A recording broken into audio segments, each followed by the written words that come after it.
ഇന്ന് ഞങ്ങളെ വീട്ടിലുണ്ടായ ഒരു ചക്ക നിങ്ങൾക്ക് കാണിച്ചു തരുന്നു. പഴച്ചക്കീന് ഇതിന് കത്തിയൊന്നും വേണ്ട, കൈ കൊണ്ട് തന്നെ മുറിക്കുക. കൈ തന്നെ മാത്രം പൊളിച്ചെടുക്കുക. ഇങ്ങനെ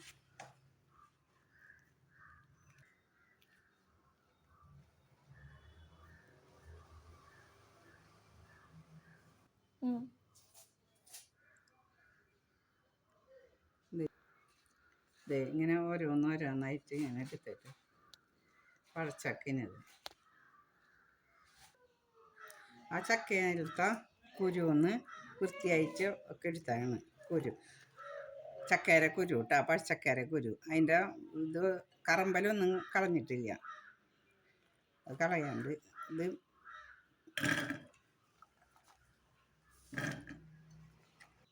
ഇത് ചക്കക്കുരു മെഴുക്ക് പുരട്ടി വയ്ക്കുക. മെഴുക്ക് പുരട്ടി എന്ന് വെച്ചാൽ ഉള്ളിക്കിഴങ്ങ് വയ്ക്കുന്ന പോലെ പുഴുക്ക്.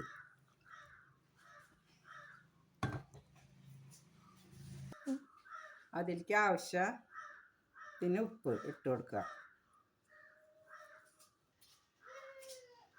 മൂടി വെച്ച് 2 വിസിൽ വരെ അടിച്ച് പിന്നെ ഓഫാക്കാം.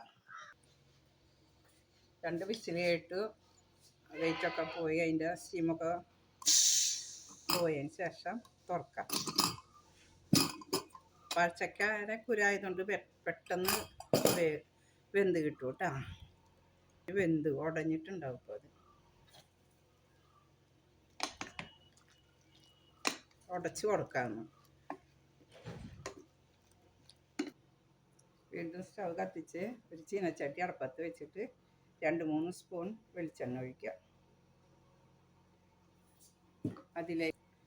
അതിലേക്ക് ചെറിയ ഉള്ളിയും വെളുത്തുള്ളിയും കൂടി ചതച്ചിട്ടത്,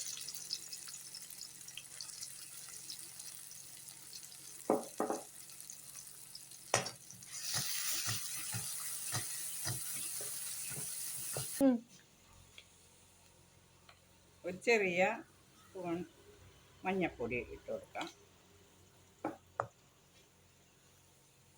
കുത്തിപ്പൊടിച്ച മുളക് പൊടി,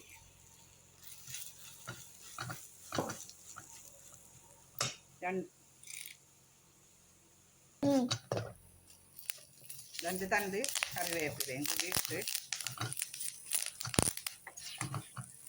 അതിലേക്ക്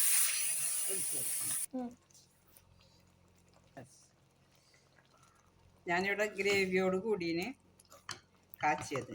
നമ്മൾ കൊള്ളിക്കിഴങ്ങൊക്കെ ഇങ്ങനെ ഗ്രേവി ആയിട്ട് എടുക്കുമല്ലോ, ഇത് നല്ല ടേസ്റ്റാണ്. ചോറുണ്ണാനൊക്കെ, കഞ്ഞിയിലേക്കും ചോറിലേക്കും എല്ലാം, വെറുതെ കഴിക്കാനും നല്ലതാണ്. കഴിഞ്ഞു, ഇത്രയേ ഉള്ളൂ കേട്ടോ.